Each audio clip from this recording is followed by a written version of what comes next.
hello. Um, Jones or Jones or Tori, good morning and how are you? Welcome to this Morning, conversation. Poland. We are fine. Yeah, karibu sana.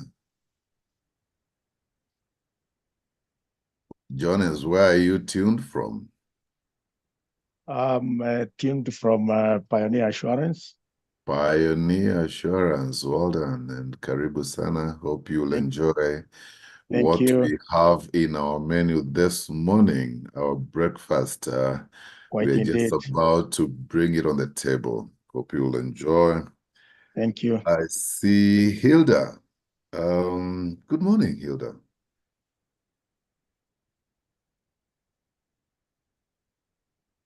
Good morning, Hilda, and how are you? Okay. I see Eve K. Welcome. I see Naomi Bwengi. Welcome. Camila Imali. Good morning, Camila.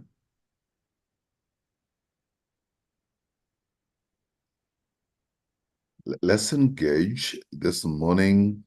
I want to hear some voices. Camila is just raising her hand to say hello. Yeah.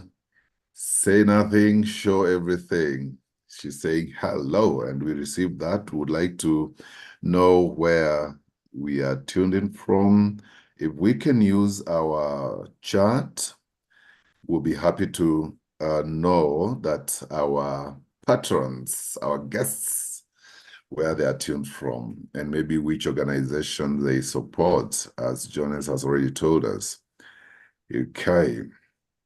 And as always, great to see you, Christine Jackie, our loyal patron every Tuesday. Christine, you must be enjoying this cup of whatever you take, whether chocolate, Milo, what else do you like taking? I believe you're enjoying. Thank you. A number of people, their audios are yet to connect. Sophie Salamba, you've been here, but I think your audio may not be working. Let's go to the chat. Let's know where you're tuned from. Lucy Wamboi, karibu sana. Ann Babu, good to see you this morning and welcome. Esther Maina, good morning and welcome. Let's see whether your chat is working. We'll just kick off shortly. As we confirm that your audio is working. Maybe, Joy, you may want to chat with Sophie Salamba. Her audio isn't working. Yeah, we see you, Anne, saying thank you. Thank you for the opportunity. Hope you picked something this morning. Okay. And where are you tuned in from? Or where have you traveled from to come for this breakfast? Okay. I see Eve. Eve, let's hear your voice, Eve, if it's okay with you. Just say hello to us this morning, Eve K.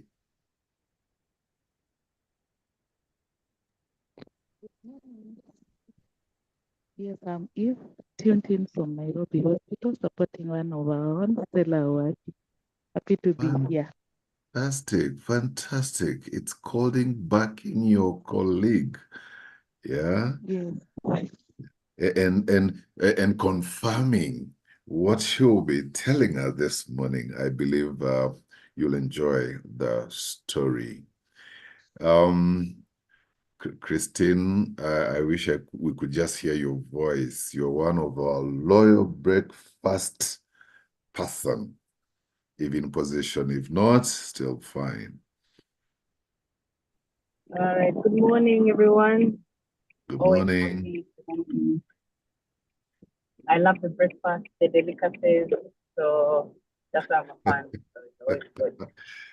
I love delicacies as well. Thank you, Christine. We can attest to that. You're always present and on time. We'll be kicking off the discussion shortly. I see we are at 22 people present. 2 people are waiting to join in. They have been admitted. Diana Murua, good morning.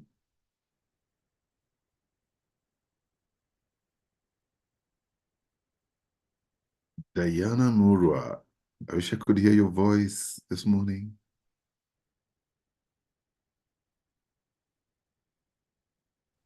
Hello, everyone. Hello. Good morning. Good morning. Okay. Yes. It's my first time here, and I'm happy to be here. Yes, ready to learn. Karibu sana, Diana Murua. Who else wants to say hi? You just unmute and say hi, so that you don't say alikuwa na chagua. Who wants to say hi? Anybody?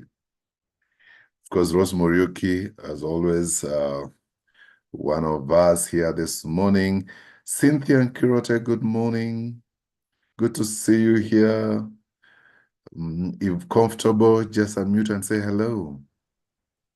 Hello, good morning. Good morning. My name is Martha Auka from the Nairobi Hospital. Good to be here. Fantastic. Welcome. Thank you. Great. It looks like our guest today has a lot of support. Cynthia, are we able to hear your voice this morning before we continue the discussion? Yes. Paul, good morning. Good So glad. morning. Yeah. Okay. Yeah, thank you. Karibu sana. Okay. I think the numbers are quite high this morning. We just want to kick off this discussion, inviting you to this breakfast, the world of customer experience. This is our weekly breakfast virtual conversation, which happens every Tuesday from 7:30 to 8:30. For those who are joining us for the first time, Nairobi Hospital team, this happens every Tuesday, same time. And CX Academy, what are we here for? What are we here to do? At the CX Academy Africa, we are committed to revolutionizing the customer experience landscape across Africa. Through our blend of insightful storytelling and customized solutions in CX strategy and advisory, people and culture, and insights gathering, we aim to equip organizations of all sizes and industries with the tools they need to drive performance. We tell stories from Africa. In Africa, we are doing quite a lot, but we've not been hearing these stories. And therefore, CX Academy comes to bridge that gap where we want the world to know our story, our unique way of customer experience, our hospitality, and many other great attributes that we have. Our solutions, ladies and gentlemen, are designed to transform organizations and support professionals at every level to excel in customer experience. We seek to create awareness of CX trends. By staying at the forefront of CX development, we ensure organizations are informed and prepared to adapt to growing customer expectations. We also seek to empower individuals and organizations with CX expertise, where we are committed to empowering you as an individual and your organizations with essential customer experience mindsets, customer experience skill set, customer experience tool sets, and knowledge that is needed to drive positive experiences in our organizations, to our customers, and to our stakeholders. CX Academy, we are shaping the future of customer experience by sharing Africa's CX story. And at this point, do you know someone whose story we want to listen? Are you there and you want us to hear your story, your journey? Follow us on our socials, inbox us, and we will schedule you. Could be soon, could be some days in future. So keep getting in touch with us. We want to hear these stories. We have lots of products to our people.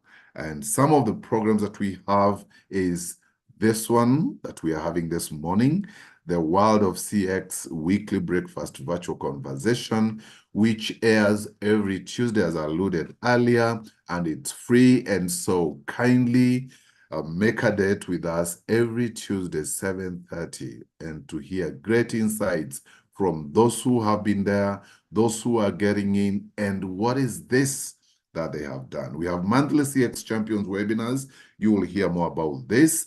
We are waiting to launch cohort 3. Cohort 1 and 2 ongoing. Some will graduate somewhere in September. Cohort 2 somewhere in November. And cohort 3 is joining us this July. You don't want to miss the opportunity. Customer experience in-person training. This is where we pull people from different organizations, put them together, and we discuss in-depth matters CX. We have customer experience bootcamp for leaders. And tell you what, at your level, you're a leader. At your desk, you're a leader. You don't want to miss this bootcamp coming in July in Naivasha. Then we have customized customization, and we address the real issues that are affecting customer experience in your organization. Engage us, and this is just a few of what we have. Matters of CX and strategy, matters of surveys, mystery shopping, getting to tell you what the market is saying about you, and many, many other products. Did you know that CX Academy is the go-to place on matters customer experience? Part of our faculty, we have one, Dr. Lucy Kiruthu. If you don't know Lucy Kiruthu, kindly go to the socials, go to Google, and you'll find she's walked this journey for a while. And then we have Paul Kitemu. I believe he has also walked the journey. Let him put his trumpet down. Someone else will blow it in future. Then we have great customer experience, experiential experts, where you learn customer experience by doing, not sitting and just listening. You will sit a bit, then you will see and do CX. You don't want to miss engaging this great faculty. Ladies and gentlemen, I'm standing between you and the breakfast. Allow me at this point just to ask the experiential expert to take us through the next session as we enjoy the show. Grab your cup of whatever you take and let's enjoy. Asanteni and Karibu. Okay, thank you so much, Paul. I hope the team is psyched up. We are already headed towards the 15 number. I think I'm happy to have everyone in. Thank you so much for joining in. And very good comments as well in the chat section. Thank you so very much. I'll not stand between you and breakfast. I will quickly just jump into the meat proper of the person that we are going to be interacting with, and that is none other than, for today, Stella Owaki, patient experience coordinator at the Nairobi Hospital. First of all, it's a great honor to have someone from the hospital space, so to say, because a lot of times, and there's been a lot of focus also in the patient experience journeys. Initially, people used to think there's always just, when you visit a hospital, for example, you just sit there and you're patiently reading magazines, and maybe the magazines were touched by a different patient who maybe, you know, so there's a whole journey around that. But to have someone in that space saying, you know what, we have transformative ideas, we have transformative experiences, and we are looking into our patients having greater experience. And one of the captains of the industry in that space is our speaker for today, and that is Stella Owaki. I'll be sharing a little bit. She has 25 years of experience. Currently, she's the patient experience coordinator at the Nairobi Hospital. Previously, she worked at HF Group, PwC, Clariant Eastern Africa, Sierra Leone Household and Body Care, Office of the Attorney General, Queensway Secretarial College. Very, very, very important. Look at that journey. You can almost see, we want to see the connection between all these journeys and where she is today. Okay. Areas of expertise. Service is part of her DNA. Yeah, business process re-engineering, looking at, you know, process and saying, can we optimize? Can we get it better? Can it be done better? But more importantly, how can we re-engineer them to make them work? Organizational change, leadership, public speaking, and mentorship. Favorite books. Stella says one of her favorite books is Who Moved My Cheese by Spencer Johnson. I think every leader needs to read that. Every person who wants to go to that next level needs to read Who Moved My Cheese. I used to look at the cheese on the book itself and I'm like, okay, interesting. And I think in Africa, I think cheese is not big in our culture, but this is important as a metaphor as well. The other book is Working Successful with Screwed Up People by Elizabeth B. Brown. I'm interested in reading that one. You know, it's very, very interesting. Working Successful with Screwed Up People by Elizabeth B. Brown. Then one of her other favorite books is the Holy Bible. Ladies and gentlemen, favorite quote: in helping others, we shall help ourselves, for whatever good we give out completes the circle and comes back to us. Flora Edwards, very powerful quote. Even if she said nothing, that powerful quote can take us for the rest of the week as well. Customer service is not a department. It is a philosophy, attitude that is to be embraced by everyone in every department, by Shep Hyken. Favorite meal, there's chicken right there. That makes you my friend. Ugali right there. Completes the friendship. And pilau, yeah, dilutes a bit of the friendship. But that's her favorite meal. Destination she would like to visit: Israel and especially Jerusalem. Hawaii, yeah, Honolulu, Hawaii, Maldives, and Dubai. Ladies and gentlemen, we are going to be talking to our speaker, so I'll just quickly jump into the story. Stella, good morning, and how are you? I'm fine, Duncan. How are you today? Great. We've been looking forward to just hearing from you. When we said Stella is gonna be talking to us, and then there's from Nairobi Hospital, people were like, we need to hear this story. But first of all, maybe we could like just to hear a little bit.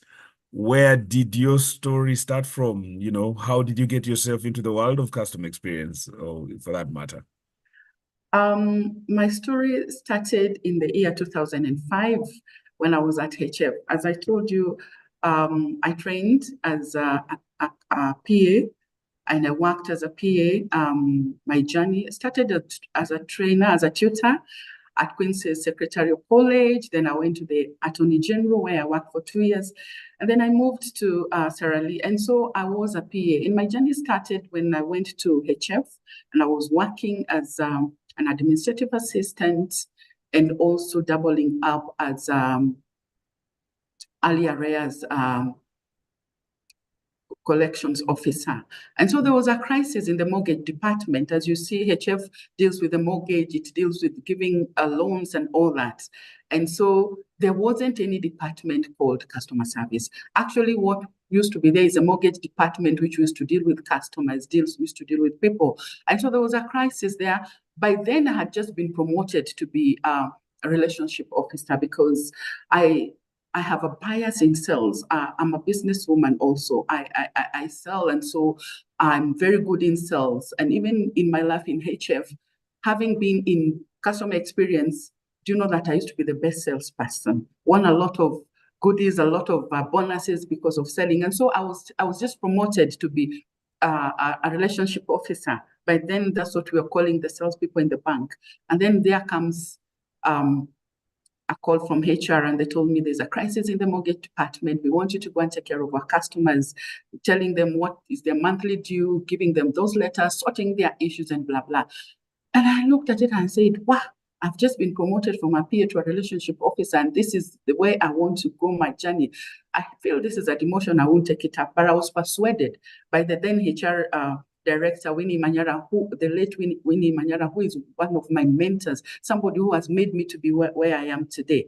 And so I took it up. And so I went, they told me to be only for 3 months, and then you go back to what you love doing, and which is selling. I stuck there till today. And so it was, they told me after 3 months, they increased another 3 months. And I said, when will this end? And I go back to doing that which I love doing, and which is selling. And because there was a lot of bonuses and all that. But as I was serving the customers in the mortgage space and in the mortgage department, I get to love these customers. I connected, there was a bond.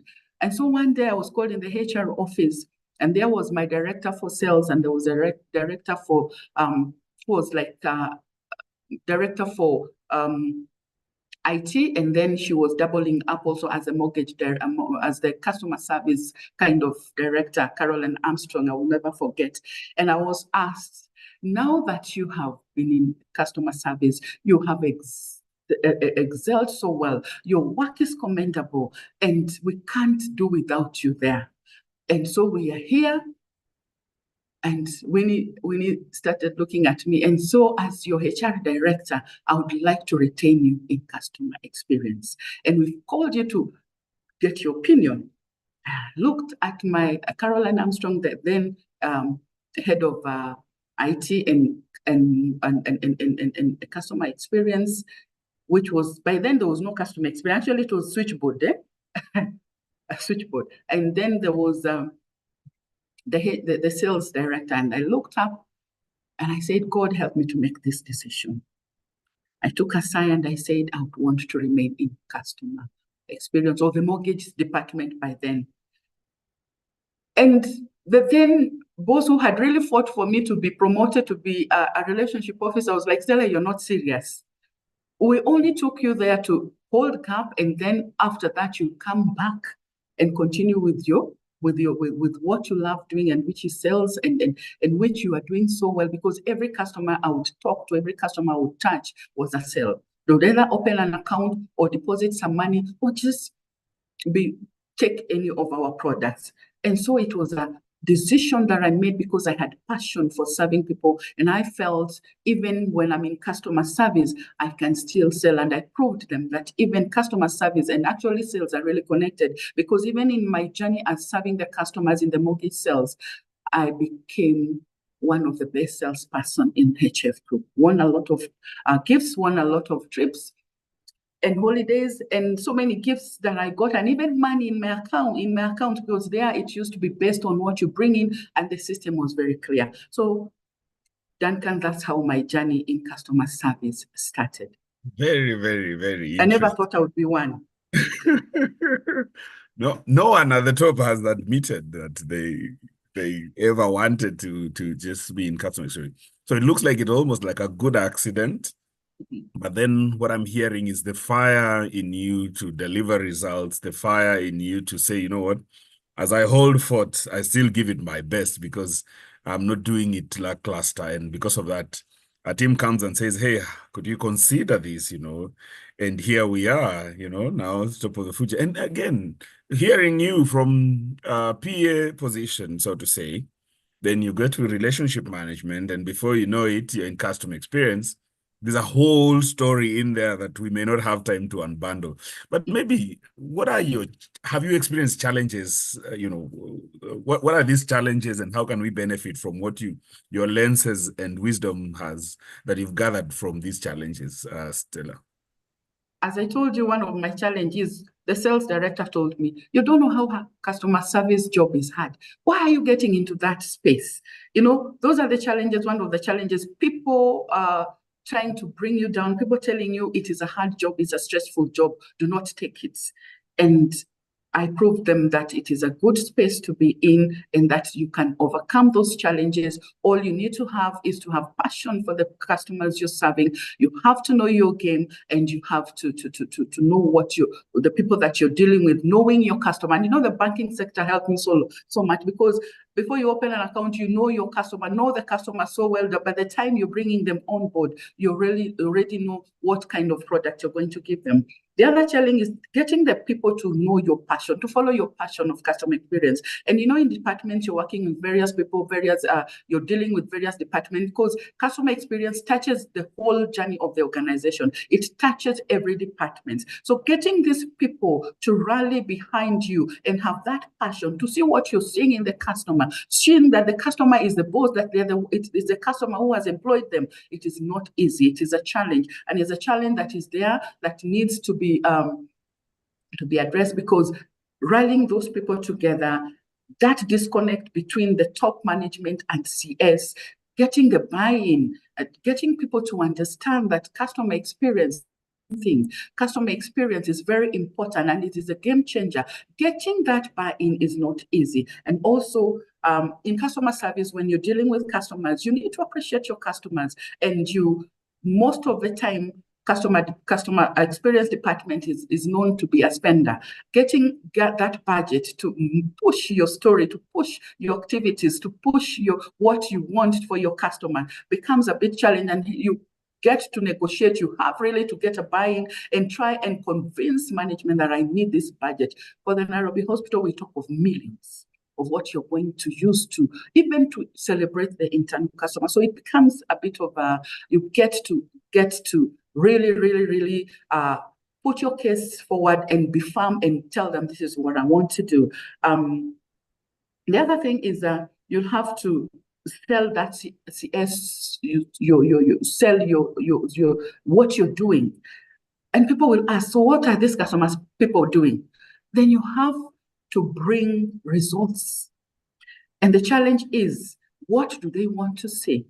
So that they are able then to buy in what you're telling them. When you're telling me that the customer is the king, and the customer is everything that we need in this organization, and that everything we do is around the customer, getting that people to understand and getting people to come in and rally with you, it's not easy. And those are some of the challenges that I've had, just getting that disconnect, getting that notion that the other challenge I keep on getting is the notion of people just knowing that any complaining customer is pushed to customer service to be sorted. It is a challenge because every complaint or any difficult customer or anything that cannot be sorted is pushed to customer service. And I wonder, when did that customer fail to be your customer and became the customer service customer? And as I said in my best quote, that customer service is not a department. It is me and you. It is a philosophy. So that customer, that king that is in front of you, before you push that customer to be sorted elsewhere, what are you doing? And that's a challenge I always keep on, that's a challenge I keep on facing in every organization I've gone. That disconnect between us and the customer. Don't push that customer to somebody else to solve them. What little can you be able to do at that particular time that you are with that customer? Because that's then what makes that customer feel that this organization have a culture of customer centricity. I like what I'm hearing, because a lot of times you would be pushed for a customer and you start from scratch. What is your name? And the customer starts getting irritated, because they are first point of contact. If they're able to show courtesy and just being nice to the customers before they say, hey, I see what you need, and Stella is on going to sort you out. And then you hand over details and say, this is the customer and this is what they want, please assist. So the customer feels that. Interesting, Stella. You've worked in so many organizations. In fact, at the back of my head, I'm thinking from mortgage to hospital, only God can tell these stories in between. So, but you're saying that some of the challenges you faced include being looked at as a cost center a lot of times, and even just basic initiatives, sometimes even convincing return on just not investment, but also return on experience, the connection between that experience and the bottom line. And sometimes I like what you've talked about in terms of you need to build buy-in, but then there's information that you need that finance team is listening to, that the CEO can listen to and say, yeah, you're making sense.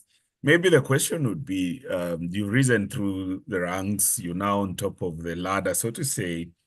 My question would be, from the C-suite perspective, how does customer experience look like from, top, from the top corner office, so to say? How does customer experience look like from where you sit, Stella? From where I sit, customer service is a game changer. It has people, and even in the organization that I am in, have put in a lot of importance in the customer experience, because there is a lot of improvement and a lot of money that has gone into the journey of the customers and in just improving the customer experience, to the extent that one of our strategic objectives for the next 5 years is outstanding customer experience, and it is the first one. And everyone has to live that journey. Everyone has to take it as part of the objective. And every month, every department, we send them reports on how are they doing in their score for the regarding the customer feedback. So organizations from the top management are realizing that it is a game changer. Like in a hospital setup, Duncan, the medicine is the same.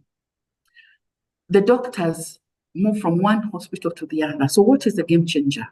It is experience. And so we have to have the ROE, the rate of experience, the return on experience. And so making sure that we learn and we speak business in the boardroom. Getting the EXCO is getting interested in what customer service is doing, to the extent that we have formed that the voice of the customer, and this is the EXCO customer experience team that then looks at the bigger picture of EXCO, because everyone has realized that customer service is actually the game changer, and it is the one that is going to drive business. As you bring in the business, who is taking care of that customer? And even as you bring in this business in the suit, so how are the customer being taken care of? Retaining the customer is not easy. You can easily bring them and they can easily go away. So retention of customer, which is done by the customer experience team, is very important and is being given a lot of importance. And we are doing so much changing the customer journeys, business talking, customer experience, rallying people, trainings being done, because we want to go the same route, we want to go the same journey and ensure that customer experience is felt across board by everyone. I like what I'm hearing, and it's very consistent with a lot of speakers that we've had talking to us on CX breakfast sessions, where there's a lot of focus and a lot of energy in a lot of C-suites that the customer is being brought in the room. There's a bigger conversation, and you've used it looks like a very simple example, yet very powerful. That in all hospitals, the medicines are the same. The doctors, one time in the morning, they are in this hospital, in the afternoon, they're in the other.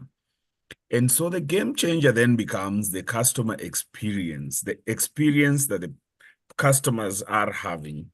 And for them to even just say, you know what, we can promote and say that place. And, people are not shy to share their experiences. You want to be, to go to a certain place for service, and people say, don't go there, you may not, and so it's very powerful what you say.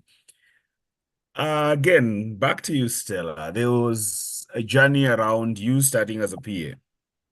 Then you went into mortgaging, Yes. the mortgage world, the financial world. then you have found yourself into the customer experience world. Pretty much now you're coordinating patient experience at the Nairobi hospital. There's a young person listening to you today and they are not able to build the dots. And maybe, and also you said you almost got into customer experience by accident, you know. It looks like we can call it destiny, fate, and all that, but there is a part that looks like there was a dedication, your energy and all. But so to someone young and they're maybe starting off in customer experience, or they are mid-level management and they just want to go to that next level, what would be your words? What would you tell that young person? If you went back to Stella as a PA, if you went back to Stella in school, if you went back to Stella, what are these tenets that you can say these are the things that work, that translate into building your career in the CX world? What I can say to the young people who are starting their careers and who would like to join the customer service space is they just need to be focused. Everybody starts somewhere. And as you come into this world of customer experience, you need to remain relevant. You need to know what is your journey, what do you want to achieve in the next 5 years. Don't just sit there. Put in a lot of effort. Hard work is what has paid for me, and just knowing what do I want to be and what can I be, because we have seen CXers becoming CEOs. We have seen them leading. Like one of my mentors is right now was a women rep and went into parliament. She does a lot of business and has grown into high ranks. So because of being focused and just knowing what do I want in it. Don't just sit there. You started maybe as a call center agent and you're there 2 years, 3 years, 5 years, you're not progressing, you're not advancing yourself academically, you're not, then look for mentors, look up for people who can be able to help you grow up the ladder, be relevant, and be focused in what you want to achieve, and hard work pays. So that when you're there, can they be able to see your efforts? What are you bringing into that department? What are you bringing to the CX space so that you stand out of the crowd and you move ahead, and so then you can be able to be seen? And that's how people grow. You don't just grow by keeping quiet. You grow by giving something and giving to that organization that you're not, what can we say? You're not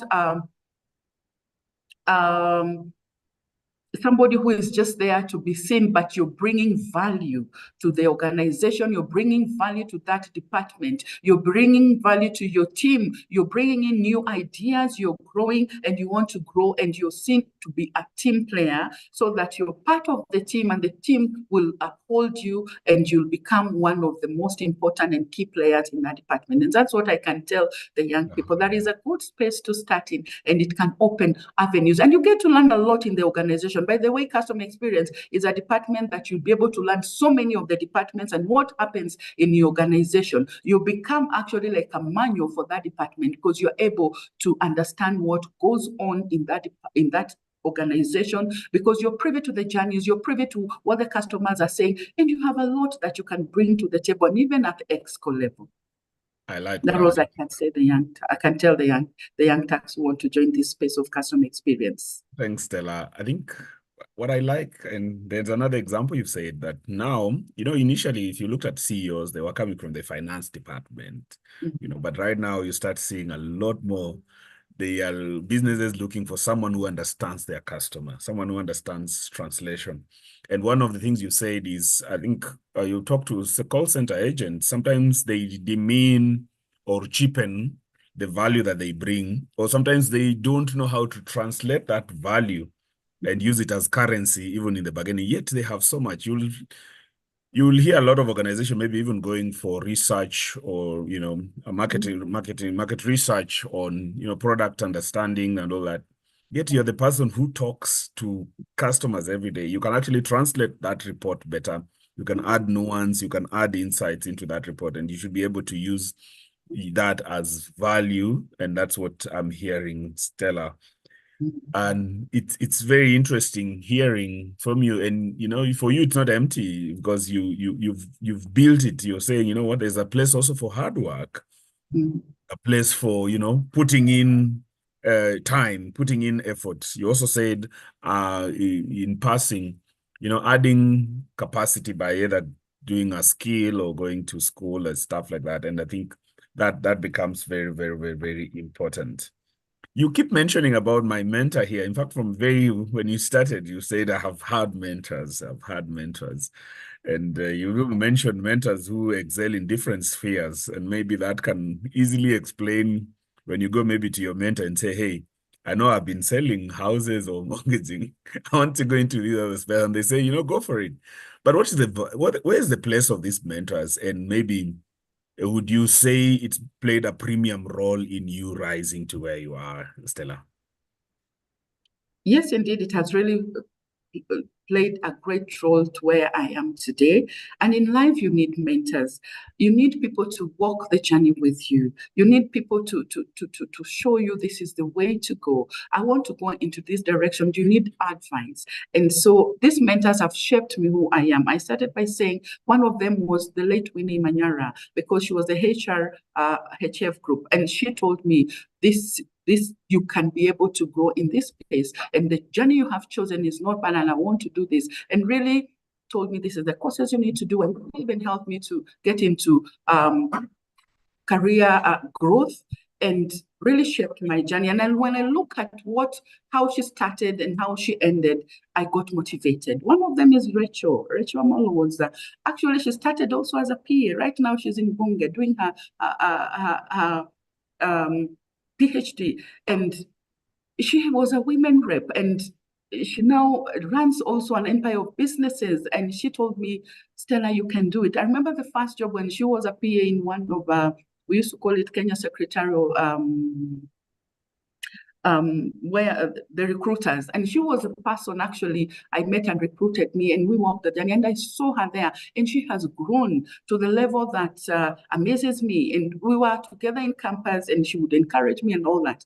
And so mentors really shape us, and mentors really help us to grow. And I also like mentoring because I've been mentored, and they really do play a great part in us. Dorothy came in from Safaricom, and right now she's the one holding fort at HF Group. Really encouraged me and really helped me. And actually, where I am today, I give a lot of respect for her because she held my hand. And I know she's in the house listening to me. Even Honorable Rachel Amolo is in the house listening to me. And many other of my mentors are here listening to me. And I would just say, they play a great part in what we do if you give them chance. When we started call center, Dan, I didn't know how a call center looked like. In HF, it was a switchboard. And let me tell you, do you know the person who showed me the first call center? It was Mitch, the current director of customer experience in KCB, and gave me room in KCB. Another person and taught me, this is what you need to do. This is the RFP. This is how you do it. This is the best system. This is, and blah, blah. And so I owe a lot of respect for them, and taught me so much. And I know maybe even Mitch is here. I listened to his story, and I know where Mitch started and all that. Right now, he's the head of customer experience director in KCB. NCBA walked the journey with me. And so that mentoring and telling me, yes, you can, I almost actually, at that point when we were starting the call center in HF, I almost quit. But because of the mentors and because of the support I got, I didn't quit, and here I am today. Oh, I love it. I love it. I love it. I like what I'm hearing. And you've mentioned quite a lot of big wigs in the, in a small span. Mitch is the head of customer experience at KCB Group. You mentioned Rachel. She was here, talked to us, and shared her story as well. She was my supervisor back in Safaricom a while back. And so what I'm hearing is there's quality and value in having the right mentors.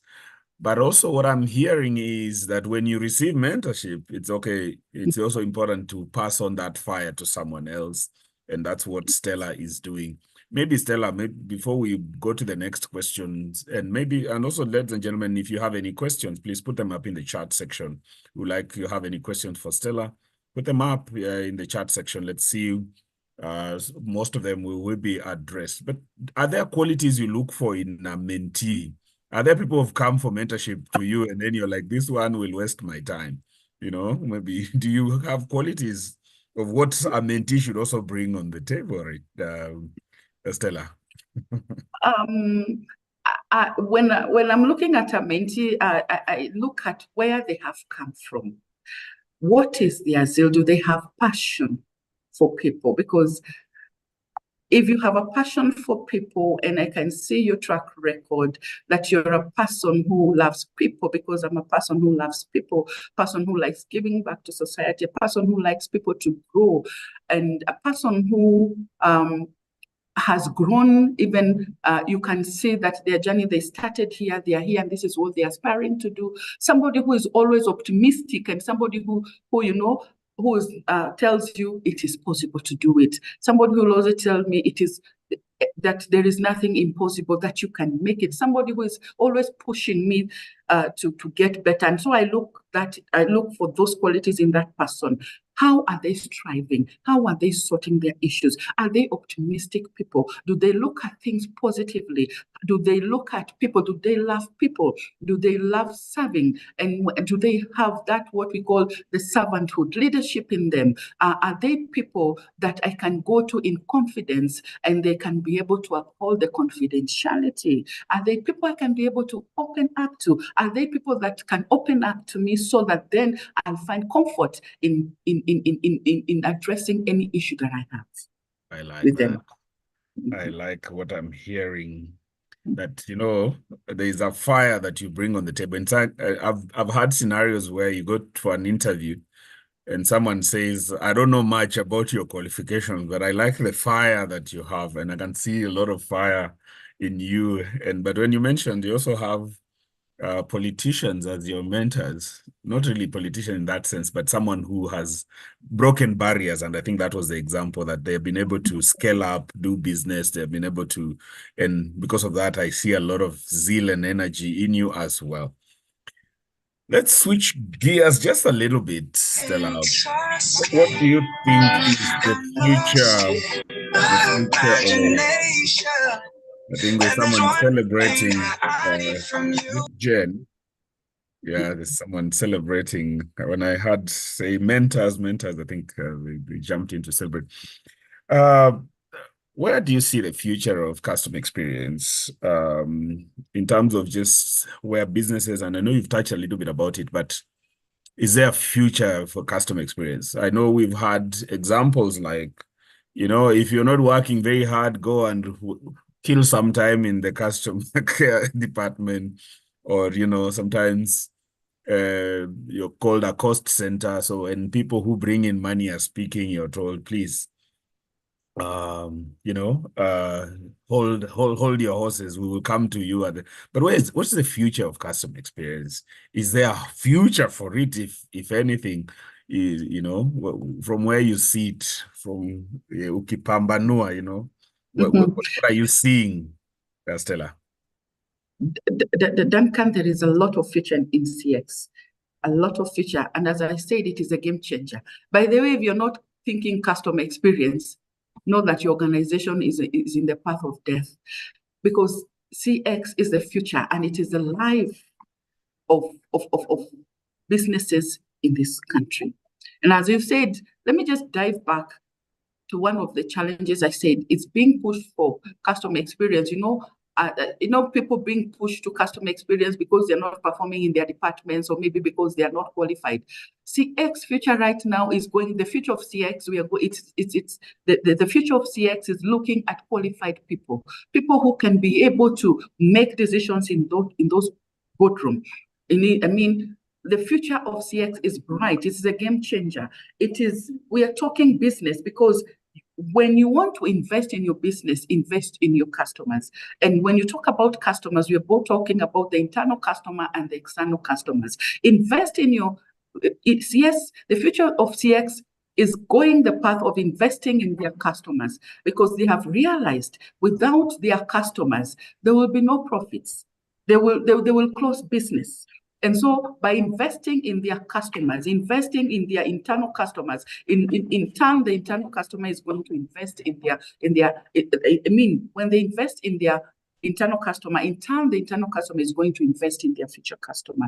In the external customer. And so this external customer is going to come back and be able to bring in money, because I keep on telling my team, it is the customer who has employed me and you. It is not the Nairobi hospital. So, the CX, the future of his CX is looking at that internal customer as well as looking at that external customer, speaking business, balancing between the internal customer and the external customer, talking business, becoming data-driven, because as you mine your data, then you're able to shape to understand your customers well, know what they want, know what they would like, know your customer. And I keep on referring to know KYC, and that's what the song we used to sing in the bank, knowing your customer, and that can only be done when you understand your data. Do you know how many of the customers, female customers you have, their age, so that when I want to push this product, if I want to speak to them in this language, if I want to push this agenda to them, how then do I approach them? Do I know the kind of customers, that data, and then going AI, blending AI and human, like in the hospital, as much as we want to be technologically driven, because technology is the way CS is going, but we should not also forget the human touch, because the human and data meet at a point. In the hospital, you cannot face out the human touch. So as much as we are going the technology way, as much as we are going the AI way, we need to embrace that human touch, be empathetic, understand the customer well, know where they're coming from, know what they want, because CX is a game changer. And if you do not invest in CS, then you what we call in hospital, you are clinically dead. You're just waiting to be confirmed to be what? To be dead. And that's what you started with, Stella. You said if you're not investing in CX, you're on your deathbed as a business, as a person. And even just in terms of even the language around dealing with the customers, equipping. But what I've enjoyed is you've said empowering the internal customer, because empowering that internal customer has a direct correlation with the external customer being empowered, and that's where the money is. And sometimes listening to these connections is what then the CXers need to be able to tell. You mentioned about data in terms of what is your data saying? You want to launch maybe a product for men, but you have maybe 90% of your customers being female, for lack of a better example. What does that data say to you? You know, will the others feel ignored? Will they? But also, most profound is the human touch. You know, sometimes people used to think it's a department that just apologizes, you know, says we are sorry, you know, but yet it's in that apology that the empathy comes out. It's in that apology that if we are genuinely sorry, then that human touch cannot be, you know, done away with. And you said it right. I think China launched medical diagnostic doctors robotic doctors, so to say, to do diagnosis. But you said something powerful, that you can never wish away and take away the human touch, even as we employ or deploy AI. There's a question from Duncan Mwaro. What is the process of apologizing in case you disappoint your mentor? Then I'll give you the other question from Mando Monir, who says, good morning. What are the key pillars to have a great customer-centric culture? What did you do to overcome challenges in the culture context? You know, and then Angela says, I'm very interested in finding out how you are able to show CX and return on investment. And I think you've touched a little bit about that when you're talking about the connections, that actually the experience has a very direct correlation with the bottom line or the money we make. But also Angela Courier says, suggestions on getting HR buy-in on the importance of EX for improved overall patient experience. Suggestions on getting HR buy-in in the importance of employee experience for improved overall patient experience. And I think that's a direct question to you within your province. Maybe you could handle these questions, then we would come to hearing what your final thoughts would be for today.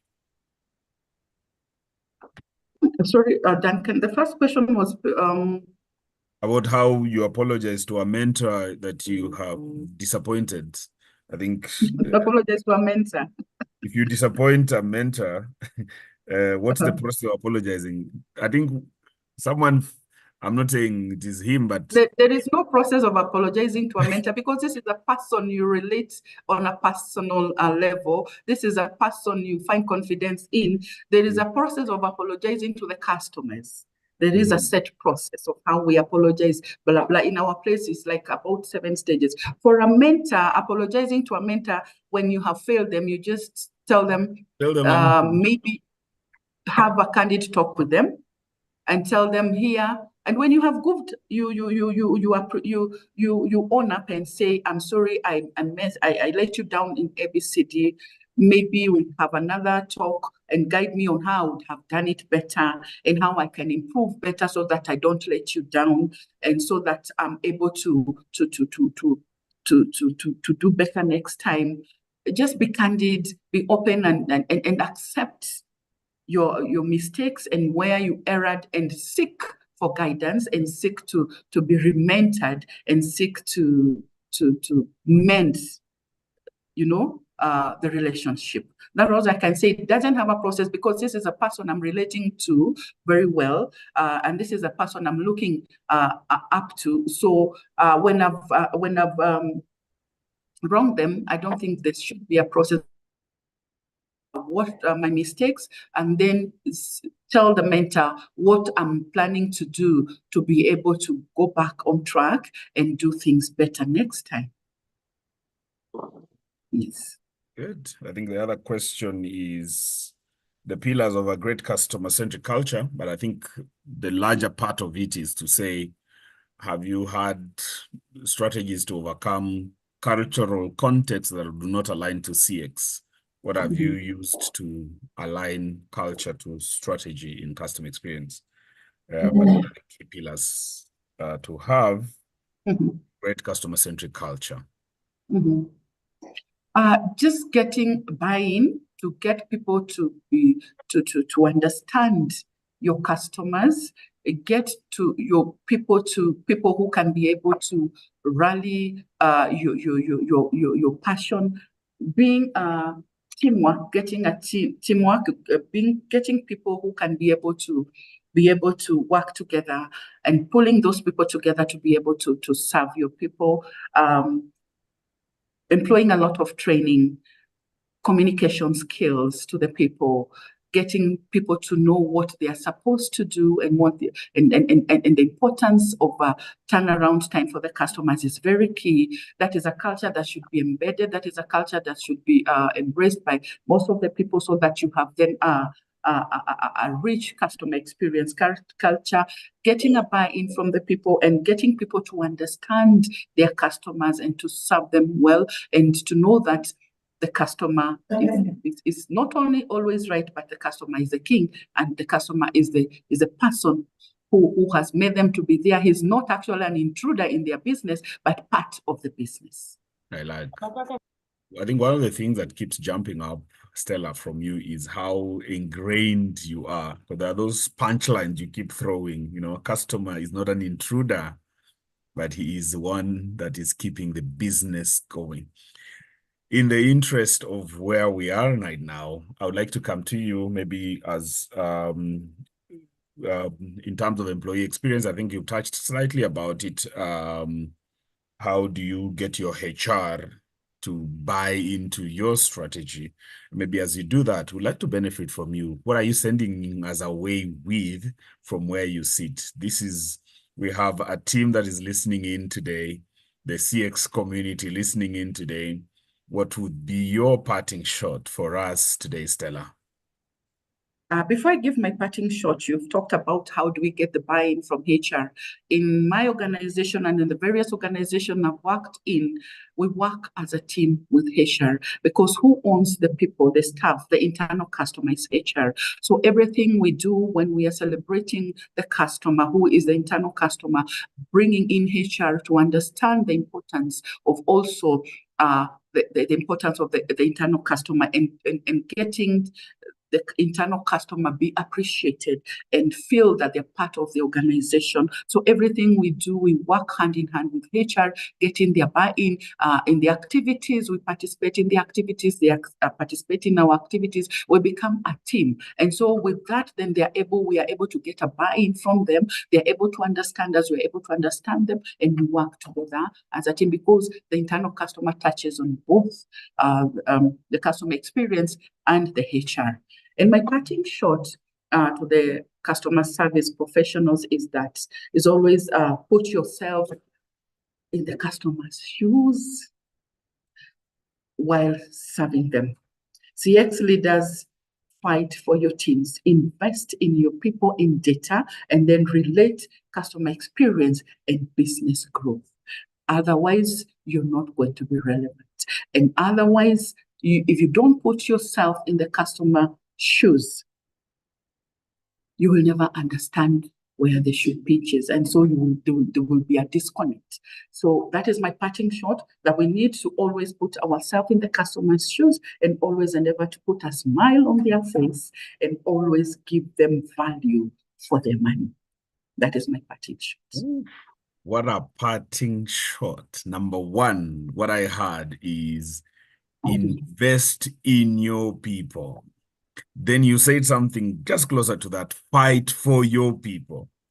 You know, very, very, very, very powerful. For me, of course, you've said very powerful, but Stella, it's been a joy listening to you, especially coming from an industry that initially was not very deemed to be sensitive to customers in terms of they're saying customers are the ones who needed them. But to see that there's an in-house championing, there's a fire coming in from within to champion not just patient experience, but customer experience, it is extremely beneficial. And we benefited quite a lot from your thoughts and your nuances, your good punchlines to support the CX agenda. You have said we will only be relevant if we invest, get to know our customers. You insisted on KYC, and you talked also about return on experience and return on investment. Very, very powerful. Thanks, Stella, for your time. It's been a pleasure. I would like us to, in the chat section, share your love emojis, share your, clap emojis, your favorite emojis with Stella. Let's celebrate this powerful lady championing experience in the world. Thank you. I would like to hand us back to studio, that is to none other than Paul Kitemo. Paul, what have you been hearing? How have you heard?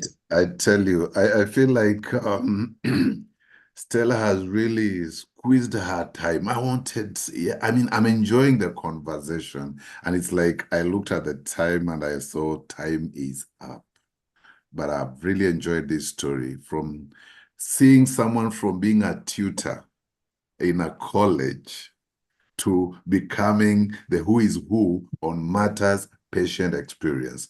Well done, Stella. And I believe the sky is just but a stepping stone. Thanks for the love you're showing to Stella.